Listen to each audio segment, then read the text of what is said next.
नमस्कार दोस्तों। देखिए पॉलिटी में आज हम पूरा एक चैप्टर वाइज डिटेल करते हैं कि पॉलिटी की जो मतलब समरी है वो एनसीईआरटी के अकॉर्डिंग क्या क्या है वो सारा हम देख लेते हैं। देखिए एनसीईआरटी से आप ये समझ रहे होंगे, अगर आप लास्ट ईयर के प्रश्न उठा के देखेंगे तो आपको प्रश्न एनसीईआरटी से ज़रूर मिलते हैं। तो यहाँ पे वन लाइनर फॉर्मेट में कराइए इसको, और ये रिवीजन के लिए बेस्ट सीरीज है, आप इसका रिवाइज बेहतर तरीके से कर सकते हैं। ठीक है, तो वन बाय वन सारी चीज़ों को हम यहाँ पे शुरू करते हैं। ये चैप्टर वाइज पूरा डेटा आपको मिलेगा। तो सबसे पहला इसमें जो टॉपिक दे रखा है कॉन्स्टिट्यूशनल डेवलपमेंट ऑफ इंडिया। ठीक है, अब इसमें कुछ जो पर्टिकुलर फैक्ट है उनको हम देख लेते हैं यहाँ पे। तो इसमें जो सबसे पहला फैक्ट है कि भारतीय संविधान के निर्माण में संविधान सभा को कितना समय लगा, तो वो लगा 2 वर्ष 11 माह और 18 दिन। ठीक है, भारतीय संविधान सभा के संवैधानिक सलाहकार कौन थे, तो सर BN राव। और भारत की संविधान सभा ने वर्तमान रूप में राष्ट्रीय ध्वज को कब अपनाया था, तो 22 जुलाई 1947 को अपनाया था। पीसीएस में स्टेटमेंट बना के कई बार ये प्रश्न पूछा गया है। भारत का संविधान कब स्वीकार किया गया, तो वो 26 नवंबर 1949 को स्वीकार किया गया। ठीक है, इसके बाद नेक्स्ट है कि भारतीय संविधान पूर्णतः कब लागू हुआ था, तो 26 जनवरी 1950 को लागू हुआ था। 26 नवंबर 1949 को भारतीय संविधान किसके द्वारा अधिनियमित किया गया, तो वो संविधान सभा के द्वारा अधिनियमित किया गया। कई जगह लिखा रहता है कि भारत के लोगों द्वारा अधिनियमित किया गया, तो ऐसा नहीं है, वो जो कॉन्स्टिट्यूशनल असेंबली थी उन्होंने ही उसको एक्सेप्ट किया था। जनगण मन को भारत के राष्ट्रगान के रूप में कब अपनाया गया, तो वो अपनाया गया 24 जनवरी 1950 को। भारत सरकार द्वारा अशोक स्तंभ को राष्ट्रीय चिन्ह यानी नेशनल एम्बलम के रूप में कब अंगीकृत किया गया, तो वो किया गया 26 जनवरी 1950 को। ठीक है, तो ये डेट बिल्कुल बहुत महत्वपूर्ण है, इनको याद रखिएगा। इसके बाद रेगुलेटिंग एक्ट 1773 द्वारा सर्वोच्च न्यायालय की स्थापना कहाँ की गई, तो कोलकाता में की गई 1774 में। रेगुलेटिंग एक्ट जो आया था 1773 का, उसके बाद ये 1774 में करी गई। और इसके जो मुख्य न्यायाधीश थे वो कौन थे, वो एलिजा कैंपे थे, एलिजा कैंपे। और उसके बाद इसके 3 और भी सबऑर्डिनेट जजेस थे, उनका नाम आप हमें कमेंट करिएगा। ठीक है, मैं 2 का बता रहा हूँ, लिविस्टर, हाइड, और एक नाम और उसको कमेंट करिए। भारतीयों के भारत के प्रशासन के बारे में अधिकार किस अधिनियम के द्वारा प्राप्त हुआ, तो चार्टर एक्ट 1833। आप हमें कमेंट करके बताइए इस समय जो गवर्नर जनरल था वो कौन था। भारतीय विधान परिषद को बजट पर बहस करने की शक्ति किस अधिनियम द्वारा प्राप्त हुई, तो भारतीय परिषद अधिनियम 1892 के थ्रू। केंद्रीय विधानमंडल सर्वप्रथम किस अधिनियम के द्वारा द्विसदनीय बनाया गया, तो 1919 के भारत शासन अधिनियम के द्वारा ये बनाया गया। वायसराय के बारे में मैं फिर से कहूँगा, जो 1919 का इस समय तो खैर वायसराय और गवर्नर जनरल दोनों थे, तो उन दोनों का ही नाम आप बताइए कौन है। भारत के राष्ट्रपति को अध्यादेश निर्गत करने की शक्ति मूलतः किस अधिनियम से प्रेरित है, तो भारत शासन अधिनियम 1935 से ये प्रेरित है। ठीक है, केंद्र में द्वैध शासन किस अधिनियम के द्वारा लागू की गई थी, तो भारत शासन अधिनियम 1919 के द्वारा। और ब्रिटिश भारत में किस अधिनियम में संघीय शासन का प्रावधान था, तो भारत शासन अधिनियम 1935 में संघीय शासन का प्रावधान था। अखिल भारतीय संघ स्थापित करने का प्रावधान किस अधिनियम में किया गया, तो भारत शासन अधिनियम 1935 में। एक निर्वाचित संविधान सभा द्वारा भारत के संविधान का निर्माण करने का प्रस्ताव किसके द्वारा दिया गया था, तो क्रिप्स मिशन के द्वारा दिया गया था। ठीक है, याद रखिएगा क्रिप्स को। उसके बाद भारतीय संविधान का गठन किसके अंतर्गत किया गया, तो कैबिनेट मिशन 1946। इसका मतलब क्रिप्स कब आया होगा, तो क्रिप्स आया था 1942 में। ठीक है, कैबिनेट मिशन द्वारा प्रस्तुत योजना के अनुसार संविधान सभा में प्रांतों के प्रतिनिधियों का निर्वाचन किस अनुपात में था, तो 10 लाख की जनसंख्या पर एक सदस्य को चुना जाता था।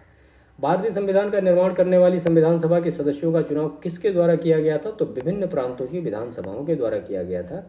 और भारत की संविधान सभा की पहली बैठक कब हुई थी, 9 दिसंबर 1946 को। कई बार ये डेट पूछी गई है परीक्षा में। संविधान सभा का अस्थायी अध्यक्ष किसे चुना गया, तो वो डॉक्टर राजेंद्र प्रसाद को। और अस्थायी अध्यक्ष किसे चुना गया था, तो वो डॉक्टर सच्चिदानंद सिन्हा को। संविधान सभा में पंडित नेहरू द्वारा उद्देश्य प्रस्ताव कब प्रस्तुत किया गया, तो 13 दिसंबर 1946 को। और नेहरू द्वारा प्रस्तुत उद्देश्य प्रस्ताव संविधान सभा में कब स्वीकृत हुआ, तो 22 जनवरी 1947 को। देखिए इस टॉपिक से कई बार ये जो फैक्चुअल डेटा है हमेशा पूछा जाता है। ठीक है, और बहुत कन्फ्यूजन होता है इसमें, तो इसको थोड़ा सेपरेट करके चीज़ों को याद रखिएगा। भारतीय संविधान के निर्माण काल में संविधान सभा में कुल कितने अधिवेशन हुए, तो वो 11 अधिवेशन हुए थे।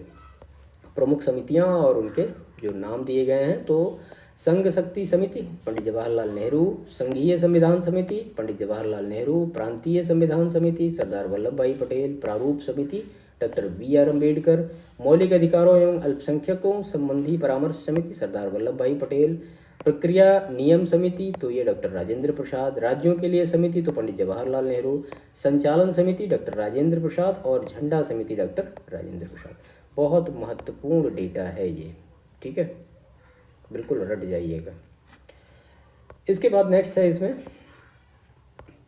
संविधान सभा के कार्यों से संबंधित समिति के अध्यक्ष कौन थे, तो जी.बी. मावलंकर। और संविधान सभा ने डॉक्टर बी.आर. अम्बेडकर की अध्यक्षता में प्रारूप समिति का गठन कब किया, तो वो किया 19 अगस्त 1947 को। और डॉक्टर बी.आर. अम्बेडकर का संविधान सभा में निर्वाचन किस प्रेसिडेंसी से हुआ था, तो बम्बई प्रेसिडेंसी से 1947-1950। पहले हुआ था बंगाल प्रेसिडेंसी से 1946-1947 में, ठीक है। इसके बाद कुछ और महत्वपूर्ण फैक्ट इसमें देखते हैं। तो भारत के संविधान में केंद्र और राज्यों के मध्य किया गया शक्तियों का विभाजन भारत सरकार अधिनियम 1935 पर आधारित है। Doctor B R. अम्बेडकर की अध्यक्षता में संविधान सभा की प्रारूप समिति में 6 अन्य सदस्य थे। कौन कौन? N. Gopalaswami Ayyangar, doctor K M. Munshi, B L. Mitra, बाद में इनके स्थान पर कौन आए, एन. माधवराव, अल्लादी कृष्ण स्वामी अय्यर, सैयद मोहम्मद सादुल्ला तथा डी.पी. खेतान। बाद में इनके स्थान पर टी.टी. कृष्णाचार्य। ये 7 नाम आप याद रखिएगा, कई बार पूछा गया है। भारतीय संविधान का प्रथम प्रारूप सर बी.एन. राव द्वारा तैयार किया गया था और संविधान सभा की सलाहकार समिति के अध्यक्ष सरदार वल्लभ भाई पटेल थे। 9 दिसंबर 1946 को संविधान सभा की प्रथम बैठक हुई, जिसमें डॉक्टर सच्चिदानंद सिन्हा को अस्थायी अध्यक्ष तथा 11 दिसंबर 1946 को डॉक्टर राजेंद्र प्रसाद को अस्थायी अध्यक्ष चुना गया। संविधान निर्माण का प्रारंभ 13 दिसंबर 1946 को पंडित जवाहरलाल नेहरू द्वारा प्रस्तुत उद्देश्य प्रस्ताव यानी ऑब्जेक्टिव रेजोल्यूशन से हुआ, जिसे 22 जनवरी 1947 को सर्वसम्मति से स्वीकार कर लिया गया। 26 नवंबर 1949 को भारतीय संविधान अंगीकृत किया गया, जबकि 26 नवंबर 1950 को इसे पूर्णतः एग्जीक्यूट यानी लागू कर दिया गया।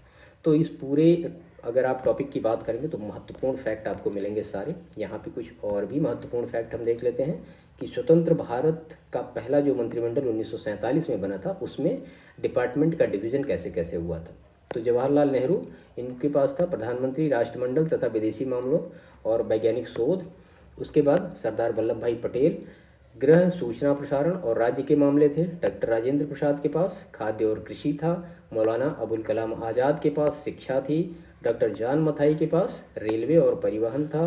R.K. षणमुगम सेट्टी, इनके पास था वित्त का। Doctor B R. अम्बेडकर के पास विधि थी और जगजीवन राम के पास श्रम था। सरदार बलदेव सिंह के पास रक्षा थी। राजकुमारी अमृत कौर के पास स्वास्थ्य था। C.H. भाभा के पास वाणिज्य था। रफ़ी अहमद किदवई को संचार मिला था। डॉक्टर श्यामा प्रसाद मुखर्जी को उद्योग एवं आपूर्ति मिली थी और B.N. गाडगिल को क्या मिला था, कार्य, खान और ऊर्जा।